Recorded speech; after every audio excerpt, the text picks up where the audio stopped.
இன்னைக்கு சமுதாயம் இப்ராஹிம் நபியின் வாரிசுகள் என்று சொல்லிக் கொள்ளக்கூடியவர்கள், இப்ராஹிம் நபியின் வழியில் நின்று நாங்கள் குர்பானி கொடுக்கின்றோம் என்று சொல்பவர்கள், இப்ராஹிம் நபியின் வழியில் நின்று நாங்கள் ஹஜ் செய்கிறோம் என்று சொல்பவர்கள் படைப்பினங்களை வணங்கிவிட்டால் எப்படி இப்ராஹிம் நபியின் வாரிசுகள் ஆவார்கள்? தர்காவுக்கு போறாங்க, சமாதிகளை போய் வணங்கி வழிபடுகிறார்கள், அற்ப கயிற்றை தங்களுடைய ரப்பாக தேர்வு செய்து கொள்கிறார்கள். தாயத்து கட்டினா அதனுடைய அர்த்தம் என்ன? அந்த தாயத்து நம்முடைய நோயை நீக்கும் என்று நம்பினால் இப்ராஹிம் நபியின் சமுதாயம் சந்திரன் நம்முடைய தேவையை பூர்த்தி செய்யும் என்று நம்பியதற்கு சமம். சூரியன் நம்முடைய தேவைகளை பூர்த்தி செய்யும் என்று நம்பியதற்கு சமம். அவர்கள் சந்திரனை நம்பினார்கள், சூரியனை நம்பினார்கள். இன்றைக்கு இருக்கக்கூடிய முஸ்லிம்கள் சமாதிகளை நம்புகிறார்கள், கயிறுகளை, தாயத்துகளை, தட்டு தகடுகளை நம்புகிறார்கள். இந்த அனாச்சாரங்கள் இருந்தெல்லாம் நாங்க வெளியே வர மாட்டோம். ஆனா நாங்க இப்ராஹிம் நபியின் வாரிசுகள். தர்காவுக்கு போவோம், அங்குள்ள சமாதிகள்கிட்ட சஜிதா செய்வோம், அங்கே துவா செய்வோம். இப்ராஹிம் நபியின் வாரிசுகள். இந்த அனாச்சாரங்களில் ஈடுபட்டு கொண்டே நாம் இப்ராஹிம் நபியின் மார்க்கத்தில் இருப்பதாக மார்த்தட்டி கொள்ள முடியாது. இப்ராஹிம் அலைஹிஸ்ஸலாம் அவர்கள் எந்த சத்தியத்திற்காக பாடுபட்டார்களோ, எந்த சத்தியத்தை மக்கள் மத்தியில் எடுத்துரைப்பதற்காக எல்லா வகையிலான இன்னல்களையும் துன்பங்களையும் எதிர்கொண்டார்களோ அந்த வழியில் நாம் பயணிக்கின்ற பொழுதுதான் உண்மையில் இப்ராஹிம் அலைஹிஸ்ஸலாம் அவர்களின் வாரிசுகளாக நாம் ஆக முடியும். அன்புக்குரிய சகோதர சகோதரிகளே, புனிதம் நிறைந்த துல் ஹஜ் மாதத்திலே நாம் எல்லாம் அமர்ந்திருக்கிறோம். நேற்றைய தினம் ஹஜ்ஜு பெருநாளை கொண்டாடி இருக்கிறோம். இந்த மாதத்தில் அதிகமாக நினைவு கூறப்படுவது இப்ராஹிம் அலைஹிஸ்ஸலாம் அவர்கள். இப்ராஹிம் அலைஹிஸ்ஸலாம் அவர்கள் மாத்திரமல்ல, அவருடைய ஒட்டுமொத்த குடும்பமும் உலகத்தில் உள்ள அனைவருக்கும் சிறந்த முன்மாதிரி மிக்க ஒரு குடும்பம். அல்லாஹ் அந்த குடும்பத்தை அகிலத்தாருக்கு ஒரு பாடமாக, படிப்பினையாக தேர்வு செய்திருக்கிறான். இன்னல்லாஹ் ஸ்தஃபா ஆதம வ நூஹன் வ ஆல இப்ராஹிம வ ஆல இம்ரான அலல் ஆலமீன். அல்லாஹ் அகிலத்தாரை விட ஆதமை தேர்வு செய்தான் மற்றும் நூஹை தேர்வு செய்தான். அதுபோல் இப்ராஹிமின் குடும்பத்தையும் அல்லாஹ் தேர்வு செய்தான் என்று குறிப்பிடுகிறான். நபிமார்களின் பெயர்களை அல்லாஹ் குறிப்பிடுகின்ற பொழுது ஆதம் அலைஹிஸ்ஸலாம் அங்கே ஒரு நபியின் பெயர் மாத்திரம், நூஹ் அலைஹிஸ்ஸலாம் அங்கே நபியின் பெயர் மாத்திரம். இப்ராஹிம் அலைஹிஸ்ஸலாம் அவர்களை பற்றி அல்லாஹ் சொல்கின்ற பொழுது ஆல இப்ராஹிம, இப்ராஹிமின் குடும்பம் என்று அல்லாஹ் சொல்கிறான். அந்த குடும்பமே இந்த மார்க்கத்திற்காக பாடுபட்ட ஒரு குடும்பம். அல்லாஹ்வின் கட்டளையை, அல்லாஹ்வினுடைய மார்க்கம் மேலோங்க வேண்டும் என்பதற்காக பல்வேறு அர்ப்பணிப்புகளை செய்த குடும்பம்.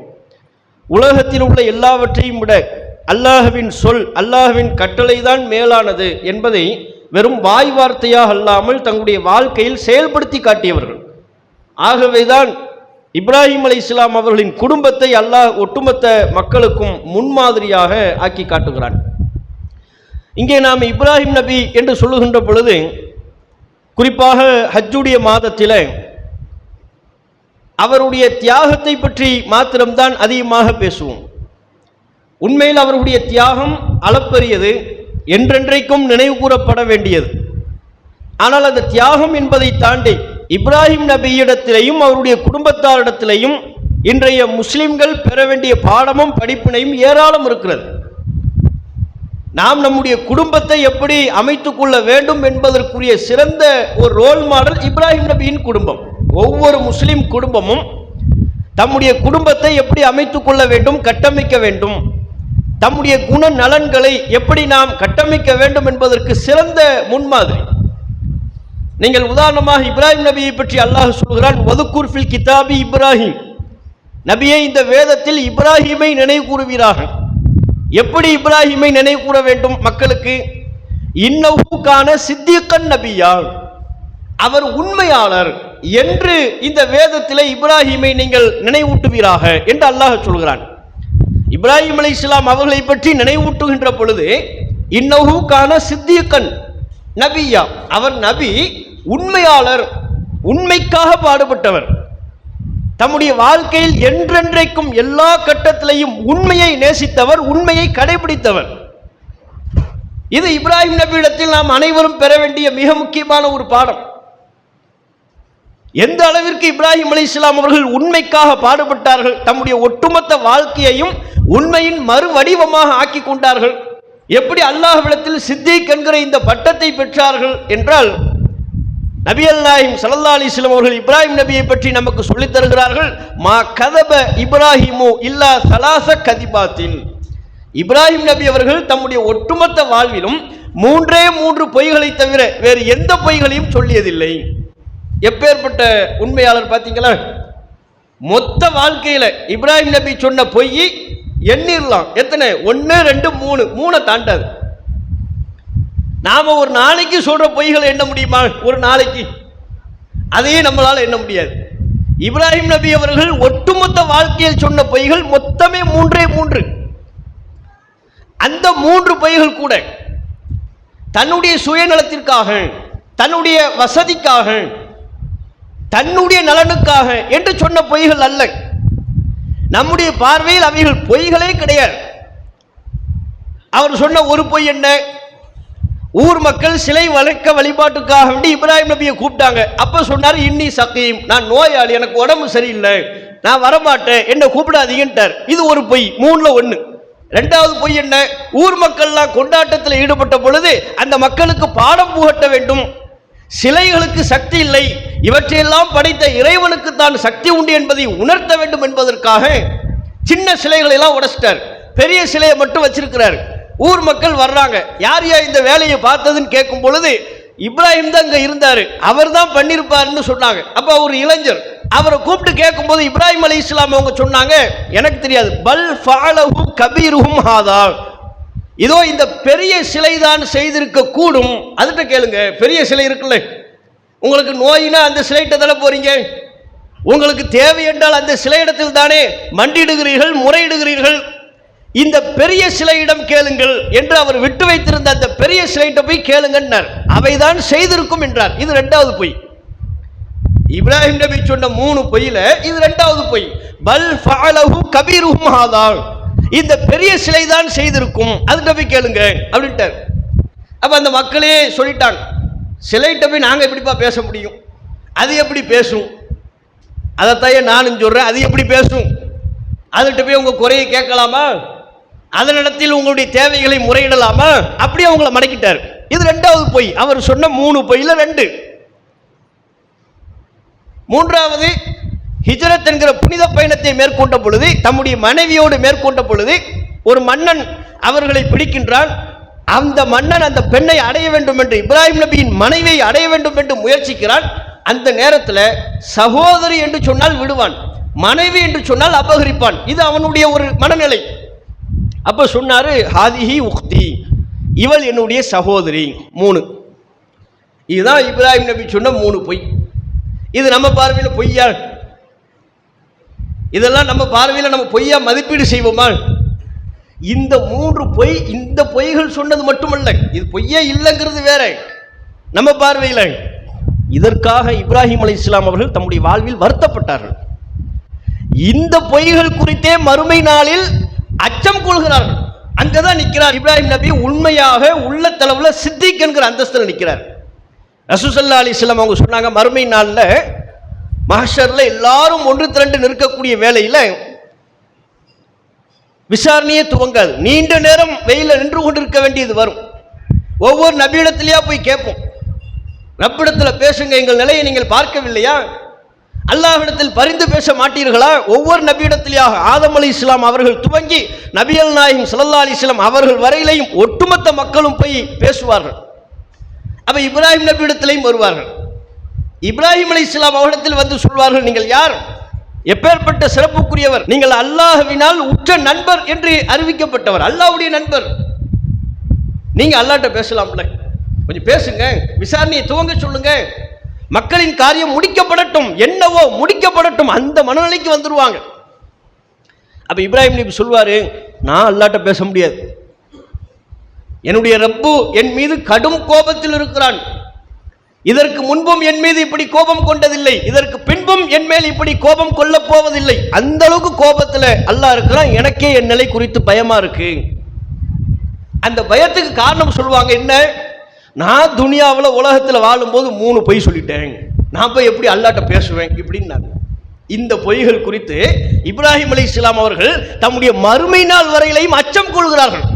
அல்லாஹ்விடத்தில் நான் குற்றவாளியாக நிற்பேனே, இந்த பொய்களை பேசிவிட்டு அல்லாஹ்விடத்தில் நான் எப்படி நிற்க முடியும்? அல்லாஹ்விடத்தில் நான் எப்படி பரிந்துரை கேட்க முடியும்? இதுல தான் இந்த தன்மையினால தான் அல்லாஹ் ரப்புல் ஆலமீன் இப்ராஹிம் அலைஹிஸ்ஸலாம் அவர்களுக்கு சித்திக் என்கிற சான்றிதழை வழங்குகிறான். இன்னஹு கான சித்திகன் நபியா, அவர் இறை தூதர், உண்மையாளர், உண்மையின் வழி நின்றவர், உண்மையை பரப்பியவர், உண்மையை நேசித்தவர், உண்மைக்காக பாடுபட்டவர். இப்ராஹிம் அலைஹிஸ்ஸலாம் அவருடைய ஒட்டுமொத்த வாழ்க்கையுமே உண்மை. அந்த மக்களுக்கு சத்திய கொள்கையை எடுத்துச் சொல்வதற்காக உண்மையை கண்டறிந்தார், உண்மையை தேடினார், தான் கண்டறிந்த உண்மையை மக்கள் மத்தியில் எடுத்துச் சொன்னார். அந்த மக்கள், இப்ராஹிம் நபியினுடைய சமுதாயம் நட்சத்திரத்தை வணங்குறாங்க, சூரியனை வணங்குறாங்க, சந்திரனை வணங்குறாங்க. அப்ப அந்த மக்களுக்கு உண்மையை உணர்த்தணும். அவர் பார்க்கிறார், ஃபலம்மா ஜன்னா அலைஹில் லைலு ரஆ கௌகபா, இரவு நேரம் வந்தது, ஒரு நட்சத்திரத்தை பார்க்கிறார். பார்த்த உடனே சொன்னார், ஹாதா ரப்பி, ஊர் மக்களுக்கு விளங்கணும் என்பதற்காக வேண்டி சொல்கிறார், இதோ இதான் என்னுடைய இறைவன். நீங்களாம் இந்த நட்சத்திரத்தை தானே வணங்குறீங்க, இந்த என்னுடைய ரப்பு வந்துட்டார்ல அப்படிங்கிறார். ஃபலம்மா அஃபல, அந்த நட்சத்திரம் மறைந்ததும், கால லா உஹிப்புல் ஆஃபிலின், மறையக்கூடியவற்றை நான் விரும்ப மாட்டேன், நேசிக்க மாட்டேன். மறைது எப்படி என்னுடைய ரப்பா இருக்கும்? என்னை படைத்த இறைவன் என்றால், என்னை படைத்த கடவுள் என்றால் எந்நேரமும் என்னை கண்காணிப்பவையாக இருக்க வேண்டும். காலத்தின் சுழற்சிகளுக்கு அவை கட்டுப்பட்டவையாக இருக்கக்கூடாது, அவற்றை காலம் மிகைக்கக்கூடியவையாக இருக்கக்கூடாது. நீங்க இந்த நட்சத்திரத்தை கடவுளுங்கிறீங்களே, அது போயிருச்சே என்று மக்களுக்கு உணர்த்தும் விதமாக தான் ரப்பு வந்துட்டாரு, போயிட்டாரு, மறைஞ்சிருச்சு, இது எப்படி என்னுடைய ரப்பா இருக்கும் என்கிற கருத்தை மக்கள் மத்தியில் முன்வைத்தார். அடுத்து சந்திரன், சந்திரனை பார்த்து சொன்னார், இது என்னுடைய ரப்பு. ஏன்னா சந்திரனை வணங்குற கூட்டமும் அங்கே இருக்கிறது. இது என்னுடைய இறைவன். சந்திரன் மறையுது, மறைஞ்ச உடனே சொல்றாரு, என்னங்க இதுவும் மறைஞ்சிருச்சு, இதை போய் நான் ரப்புன்னு சொன்னா நான் வழிகட்டவன் ஆயிருவேன், அல்லாஹ் எனக்கு நேர்வழி காட்டாவிட்டால் அவ்வளவுதான் என்று அந்த மக்களுக்கு தௌஹீதை விளங்கும்படியாக எடுத்து சொன்னார்.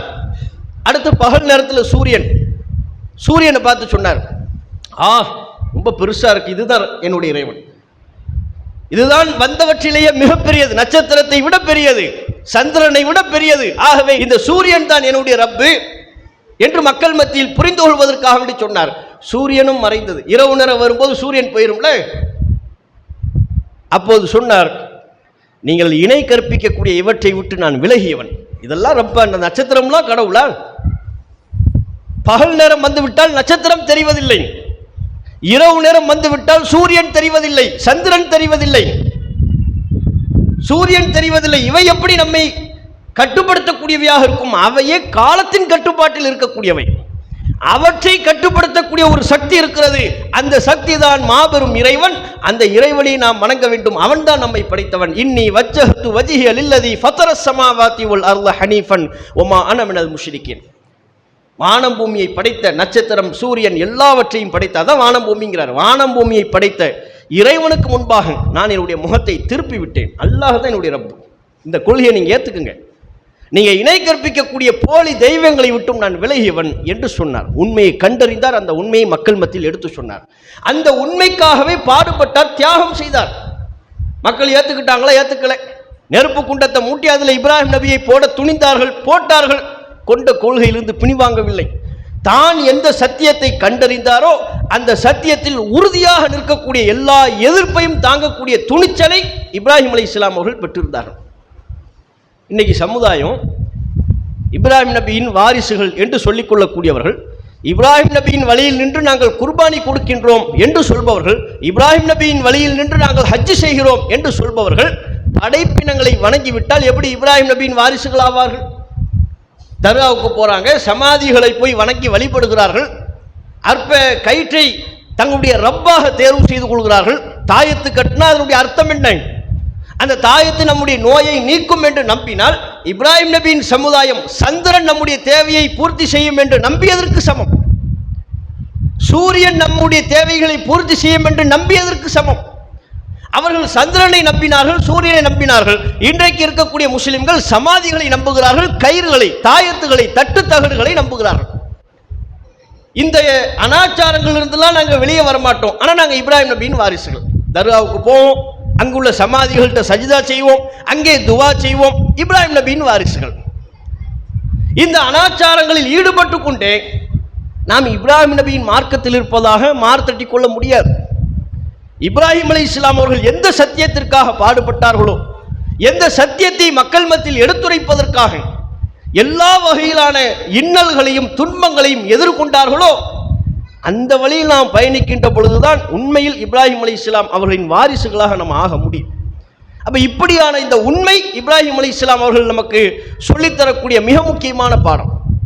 அதே போல இப்ராஹிம் அலைஹிஸ்ஸலாம் அவருடைய குடும்பம் நமக்கு கற்றுத்தரக்கூடிய மிக முக்கியமான அம்சம் தொழுகை. யாரிடத்துல தொழுகை இல்லையோ அவர்கள் இப்ராஹிம் நபியின் மார்க்கத்தில் இருப்பதாக சொல்லிக்கொள்ள முடியாது, பெருமைப்பட முடியாது. ஏன்? இப்ராஹிம் அலைஹிஸ்ஸலாம் அவர்கள் தம்முடைய குடும்பத்தை ஆள் நடமாட்டம் இல்லாத அந்த பகுதியில் கொண்டு போய் குடியமர்த்தும் பொழுது காபத்துல்லா தான். இப்ராஹிம் நபியும் இஸ்மாயில் அலைஹிஸ்ஸலாம் அவர்கள் தான் அந்த காபத்துல்லாவை புனரமைப்பு செய்கிறார்கள். புனரமைப்பு செய்கின்ற பொழுது அங்கே குடும்பத்தை குடியமர்த்துகிறார்கள் இப்ராஹிம் நபி, அல்லாஹ்வுடைய உத்தரவுக்கு ஏற்ப. அப்போ அவங்க சொன்ன வார்த்தை, ரப்பி இன்னி அஸ்கன்து மின் துர்ரியத்தி பிவாதின் கைரி தி ஸர்இன் இன்த பைத்திக்கல் முஹர்ரம். இறைவா, என்னுடைய குடும்பத்தை விவசாயமே இல்லாத இந்த நிலத்துல என் குடும்பத்தை நான் குடியமர்த்துறேன், என்னுடைய சந்ததிகளை குடியமர்த்துகிறேன்.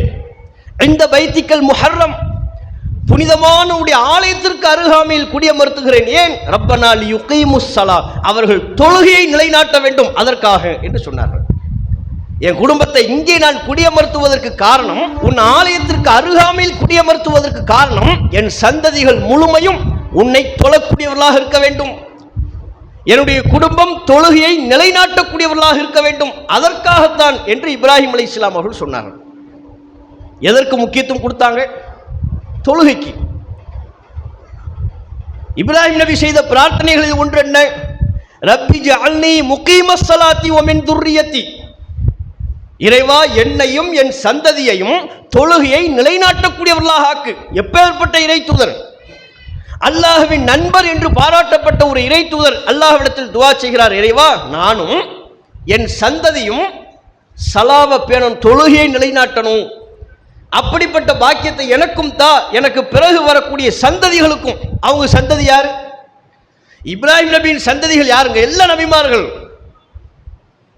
இஸ்ஹாக் அலைஹிஸ்ஸலாம், யாக்கூப் அலைஹிஸ்ஸலாம், இஸ்மாயில் அலைஹிஸ்ஸலாம், யாக்கூப் அலைஹிஸ்ஸலாம் அவர்களின் மூலமாக யூசுப் அலைஹிஸ்ஸலாம், எல்லாம் உங்க சந்ததி தான். அந்த சந்ததி தொழுகை நிலைநாட்டக்கூடியவர்களாக இருக்க வேண்டும் என்று இப்ராஹிம் நபி கவலைப்படுகிறார், அல்லாஹ்விடத்தில் பிரார்த்தனையாக முன்வைக்கிறார். என்றால் அந்த குடும்பம் நமக்கு சொல்லித்தரக்கூடிய பாடம் என்ன? தொழுகை நமக்கு அவங்க வலியுறுத்தக்கூடிய மிக முக்கியமான ஒரு அம்சம். இஸ்மாயில் அலைஹிஸ்ஸலாம் அவர்களை பற்றி அல்லாஹ் திருக்குர்ஆன்ல சொல்றான்.